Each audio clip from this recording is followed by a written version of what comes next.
everyone. Welcome to Women Lead, a production of the Women of Color Empowerment Institute, Inc. We are your hosts today. I am Bernadette Norris Weeks. And I'm Kathy Eggleston, and we have a fantastic show planned for you today. It involves demystifying your roots to greater understand identity. To lead us in this discussion, we have none other than CEO and co-founder of AfricanAncestry.com, Gina Paige. I have been a client of this business, and through giving simple DNA, I was able to discover that my heritage on my maternal side of my family is from the people of Sierra Leone, Africa, and further, my tribal heritage lies with the Mende tribe. To know and understand this history was empowering, and I did not think that it would have moved me in the way that it did, but Kathy, you may remember a few years ago at our Women of Color Empowerment Conference, Gina Paige did my reveal. I was literally moved to tears. Wow. Well, Ancestry has gained renewed popularity as there are more options than ever before to trace your heritage. So, as Dr. Paige wrote in our Women Lead magazine, continually explore who you are, your true self, not who you've been taught to be or who you think you should be. That is powerful, Kathy. And as you know, I have traveled to Africa many times before, and I can tell you that heritage tourism is a big deal there. And so a lot of times when you go places, people will say, hi, sister, or hi, brother, you know, that kind of thing. And you understand that they understand that it's tearing, you know, pulling your heartstrings. But at the same time, there's something comforting in feeling that you really are at home. I would imagine that my experience is no different than people who know of a place or a country where their heritage resides and they're able to go and visit that country. Wow. Well, let's take a break and we will be right back with Dr. Gina Paige. At the Women of Color Empowerment Institute, our mission is to enhance and expand leadership by women of color. We do this in a variety of different ways, including but not limited to providing mentorship opportunities for young professionals where we assist in helping to create paths to leadership. We empower women to develop capacities for social change. We produce programs that promote heritage awareness, and we provide training opportunities for business and government.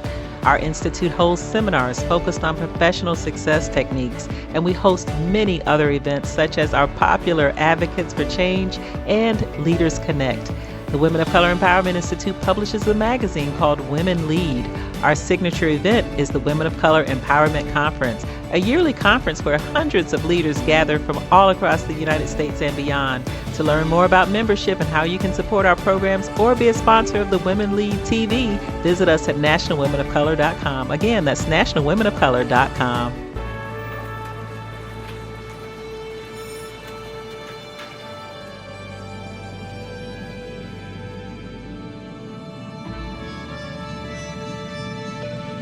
The Florida Lottery is proud to support education by contributing billions of dollars to Florida schools and awarding countless Bright Future scholarships so Florida students can do more than just dream of a brighter future. They can create one. Learn more at flalottery.com. Ladies, knowledge of self is a birthright that each and every one of us deserves. When we learn who we are, we can tell a different story. Now we're back with Gina Paige. Hi, Gina. Welcome, Gina. How are you? Hey, Bernadette. Hey, Kathy. Gina, let's jump right in. How do African ancestry tests work? The foundation of how African ancestry tests work is this. We take a customer's DNA and unlock a specific part of that DNA that is unique to either their mother's line or their father's line. We then compare that code to the same codes from Africans all across the continent. When we find people who have an identical code to yours, then you have to share ancestry. So when a person takes our test, they order a kit, They swab the inside of their cheek to collect the DNA. They return those swabs to us in confidential packaging, and then the lab does the sequencing to unlock the code. Our scientists then take that code and do the analysis, comparing them to the largest database of African DNA codes in the world, and a database that includes DNA codes from all over the world to identify matches. Once we've identified your matches, we send you a report that has your ancestry answer, a certificate of ancestry, and other helpful information. How does demystifying people's roots impact their understanding of identity? Demystifying people's roots is extremely impactful on their identity. Listen, we are the original victims of identity theft. When we were taken from Africa and brought to the Americas, we lost all of the things that help us to identify who we are. We lost our names, our languages, our connection to our ancestors, and we lost our families. Not only were we disconnected from our families on the continent, but then during the period of slavery in the Americas and the Caribbean, mothers and fathers were sold apart, brothers and sisters were sold apart, children and parents. And so when you don't know your name, your language, your ancestors, or your family, you cannot know who you are. By reconnecting someone to a present-day African country and ethnic group, like we did for you, Bernie, the present-day country of Sierra Leone and the Mende people living in Sierra Leone, we've opened up a huge wealth of information. It is truly transformative. Now you can explore the traditions, the practices, the values, the beliefs, the spiritual systems, all of those cultural benefits that perhaps have impacted who you and your family are today. And so we see it as an imperative, an ancestral imperative that then enables you to walk prouder, to walk taller, with this sense of belonging that will propel you to a meaningful and successful future. Gina, you have done tests for so many famous people, celebrities, etc. Can you give us an example of a memorable African ancestry experience? Kathy, that's a tough question, girl. You know, I have so many African ancestry experiences that are memorable. But one that comes to mind actually is when Chadwick Boseman told the world that he had taken an African ancestry test during his preparation for the role of T'Challa. When he told the world in every press interview that he did that he used AfricanAncestry.com. Don't get it confused, not Ancestry.com, but AfricanAncestry.com, and then explained how it impacted him. And he did all of this during the week of the release, the week leading up to the release of the movie Black Panther. For me, that goes down in the history books for many reasons. One, you know, he didn't have to do that. He took our test in 2009. He did not tell the world until 2018. And he did it. He didn't tell us he was going to tell the world. He didn't ask our permission. He didn't ask us to pay him for the support. He did it, as he told me later, because it was the right thing to do. And that set our company on a completely different trajectory. So rest in peace and rest in power to our now ancestor, Chadwick Boseman. Florida has a very diverse population, and that's where we're taping from today. What can this tell someone who is Haitian or Cuban, for instance, Gina? That Caribbean diversity is what makes Florida such an incredible state, in my opinion. And I love it because we see that in Haitian communities and in some Cuban communities and in Puerto Rican communities and Dominican communities, that there is this growth in the voice of the Afro-Latino, the Afro-Cuban, the Afro-Puerto Rican, all of that, right? And so we know that coming from these countries, people have a very strong national identity. There's no mistaking it. If you're from Trinidad, you are repping Trinidad all day, all night, unapologetically. But what I love is that they came from Africa too. We're all the same people. It's just some of us got dropped off on an island and some of us got dropped off on a continent, right? And so I love exploring the African roots of our Latino brothers and sisters. And recently, you all may not know this, but we recently revealed the ancestry of Celia Cruz. Can you believe it? The amazing icon, legendary musician, Celia Cruz. And we were able to do that because her niece, her sister's daughter, who's also named Celia, was open to taking our matriclan test. And so because she shares the same mitochondrial DNA as her mother and as her aunt Celia, and they got it from their mother and their mother and their mother and so on, we were able to determine that Celia Cruz shares ancestry with the Balanta people living in Guinea-Bissau today. And what's explosive to me about that revelation, that demystifying of her roots, is that the Balanta are known as those who resist.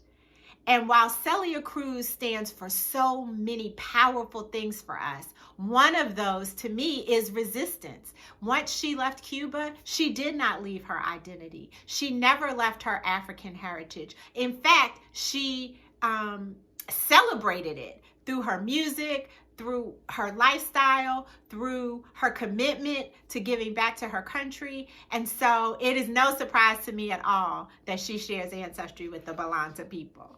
Gina, how does African Ancestry differ from the other companies? Kathy, I'm so glad you asked me that question, because people have a tendency to think that all DNA tests are the same, and that could not be farther from the truth. AfricanAncestry.com is the only Black-founded, Black-owned, Black-led brand in the game. We are the only company that employs Black scientists, that has an all-Black staff, and that uses Black-owned suppliers and vendors as much as we can.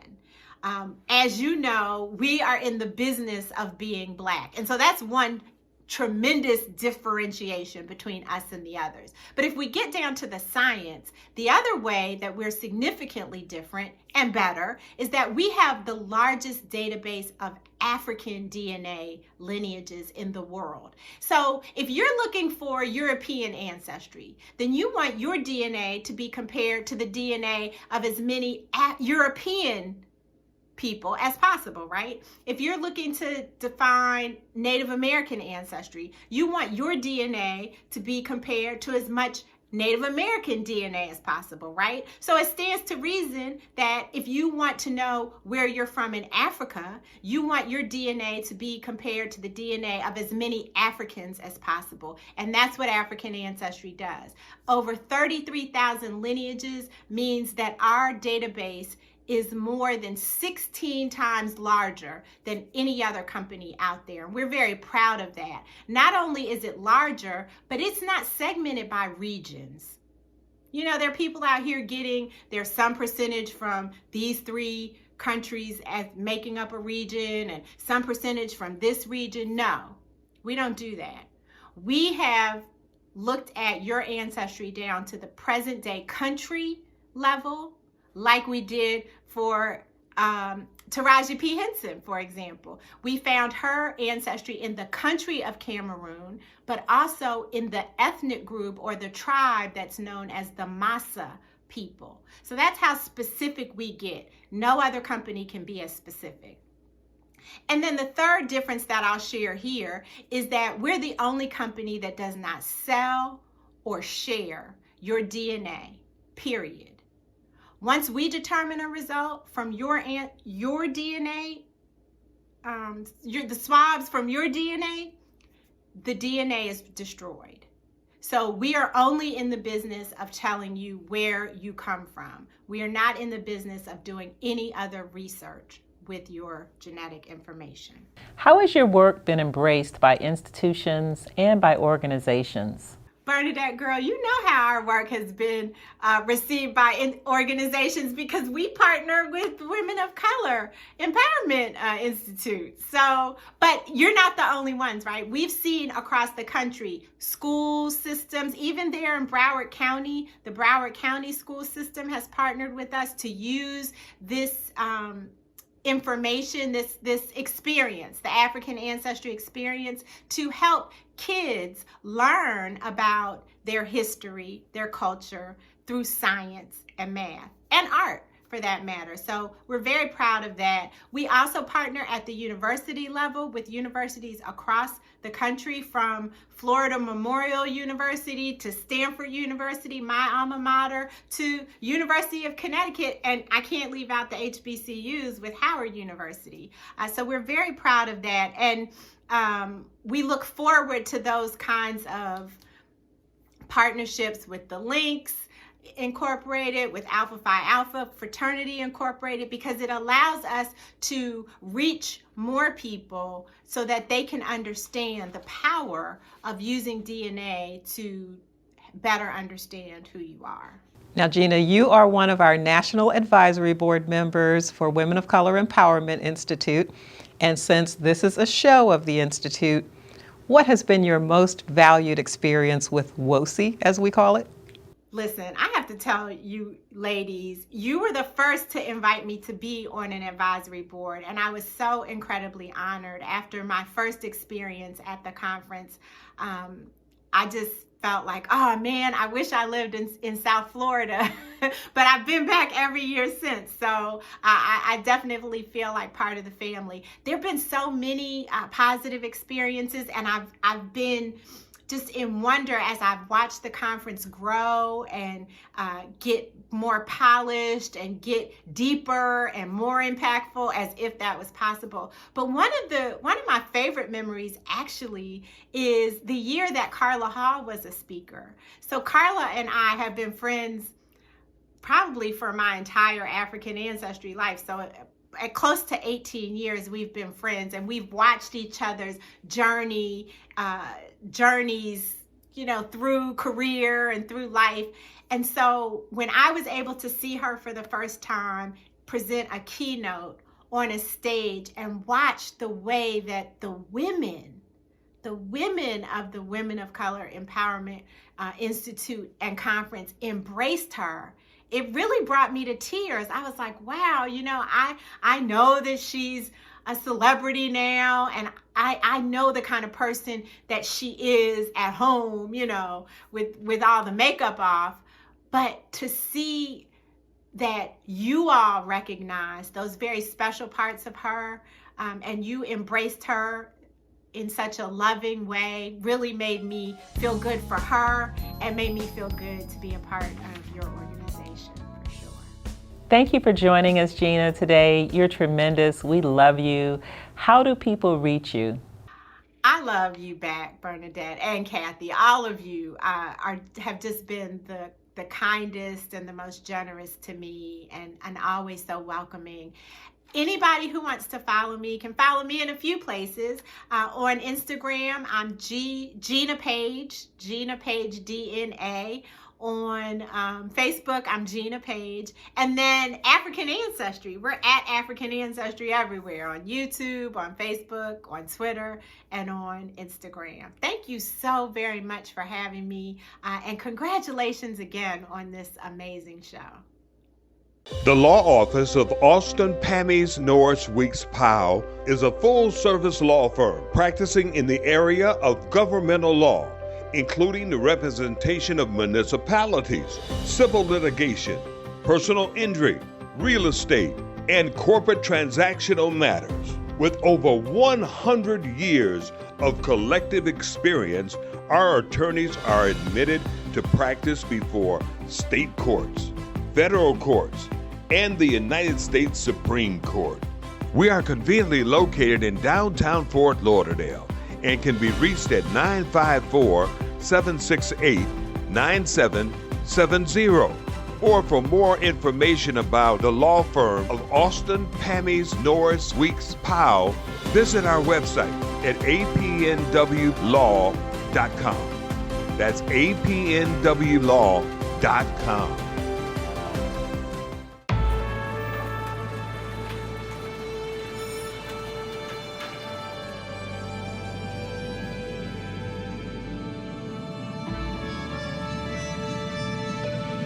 The Florida Lottery is proud to support education by contributing billions of dollars to Florida schools and awarding countless Bright Future scholarships so Florida students can do more than just dream of a brighter future.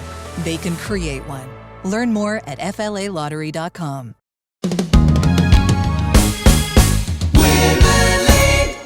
Welcome back to Women Lead. Today I have with me Sam Morrison, the visionary behind the African American Research Library and Cultural Center in Fort Lauderdale, also known as ARLIC.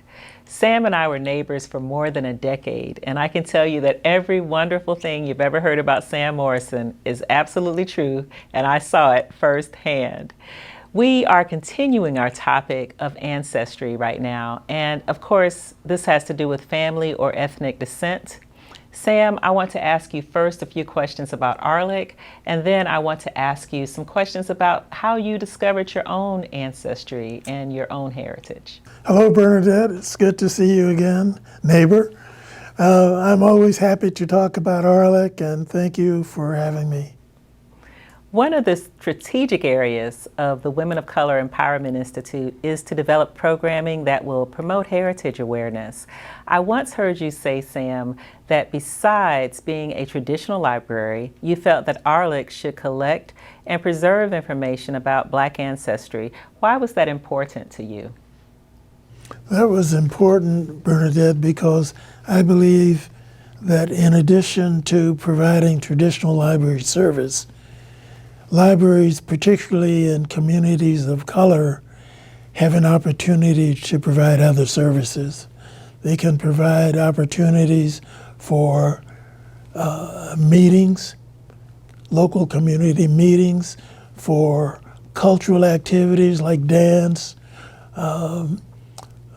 for performances, for theater, and for the African American Research Library, I wanted to have this cultural component.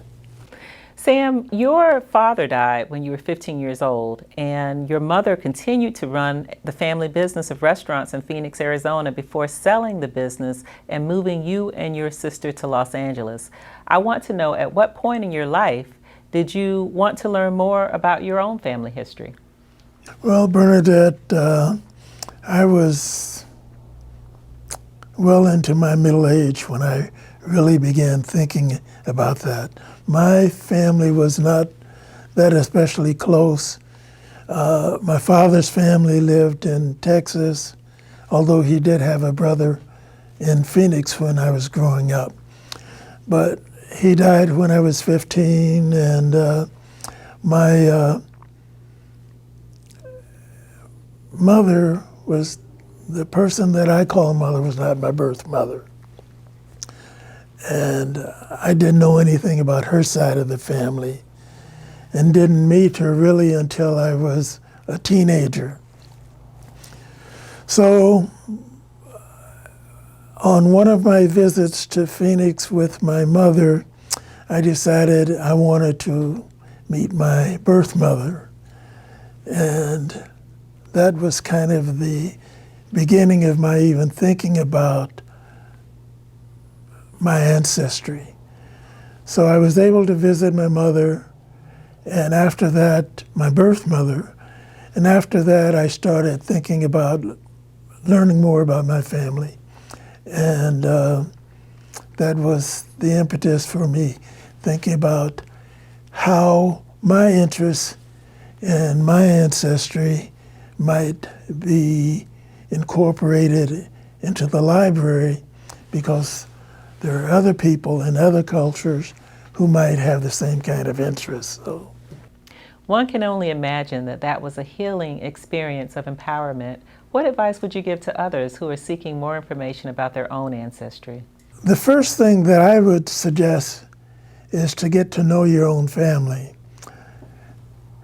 If you happen to have older family members, that you're close to and can talk to. Get to know them, get to know their stories. We're famous for our stories. In fact, that's what our history is our stories. So get to know your brothers and sisters, your uncles and aunts, particularly if you're fortunate enough to have older individuals like that in your family. But because I'm a librarian, the next step is get to know your local librarian. That person will be able to give you a number of ways that you can find out. Of course, everybody knows about Ancestry, Inc., or whatever those companies are, but having a personal connection with your local librarian will give you an opportunity to find other ways. How to do the research yourself, point you to particular documents that you can look for, some of which may be available through your library. So between getting to know your family and asking them the questions about your family and using your local library as the resource it's intended to be, I think you'll find an opportunity to learn more than you ever wanted to know. I often tease you that you are the only person that I know who has their own animatronic likeness. It is a high-tech attraction for visitors of Arlick. What did you think when you first saw it? Well, Bernadette, actually, because I went to California to make the thing, I wasn't really surprised. Actually, the process of making the animatronic was really more interesting.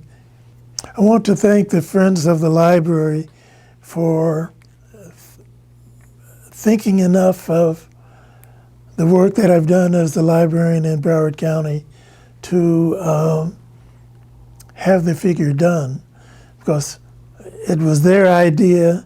They paid for it to happen, and it's turned out to be a kind of popular attraction.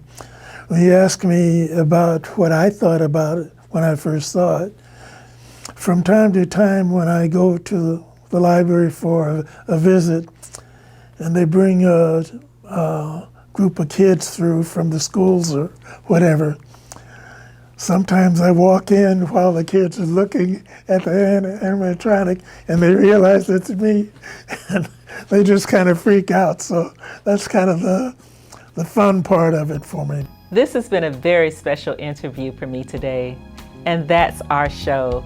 Join us the next time for Women Lead, and until then, be empowered. This series of Women Lead is being brought to you by Toyota.